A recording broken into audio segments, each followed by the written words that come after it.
It doesn't matter if it's a car accident, a terror attack, or a natural disaster, ZAKA volunteers are always one of the first responders to get to the scene. The NGO ZAKA was founded in 1989 and their job is not only search and rescue, but also to identify the victims. And today, the rescue organization has a team of 3,000 volunteers on call 24/7. Yossi Landau is one of them. מפקד זק"א לכיש, אבא ל10 ילדים, סבא ל14 נכדים, בן 50, מנהל חברה של שילוח בינלאומי. Yossi comes from a family of volunteers. His uncle, cousins, and his father were all EMTs. When I was a child, I always remembered that we sat next to the table. All of a sudden, he got a call and he went out. His whole life he was only volunteer. I was 20 and a half. And I came to Israel, so the first thing I was looking to go volunteer to keep up what I did in New York. Not long after that, he met yeshiva student Yehuda Meshizahav, and together with other volunteers, they founded ZAKA. Now this is his reality. Yossi has been a ZAKA volunteer for almost 30 years. We'll give out tour radios for all the people that's going around, and this is alunkot. We try to be fully equipped. We can use more stuff, but we're okay. But running a company, raising a family, and being a volunteer is not easy at all. Now I'm sure one of your questions will be, didn't you ever try to say stop, that's it? And I'll answer you, yes, I tried. But what happened? September 11 attack, I was in New York.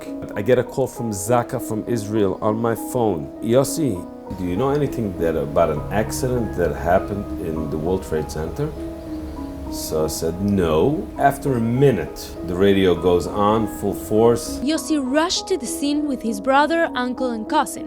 And on their way, they saw the second plane crash into the Twin Towers. Wow, we knew it's an attack.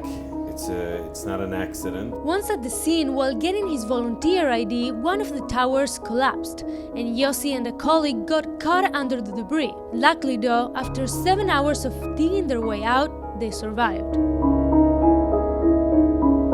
When you get in some situation that you see the other side, then you say, no way, I'll not stop. Rescuing people after Haiti's earthquake in 2010, helping during the Mumbai attacks in 2008, or leading teams in Israel, Yossi has seen it all. But there's one thing that will never get easier for him: notifying the family when a loved one has passed away.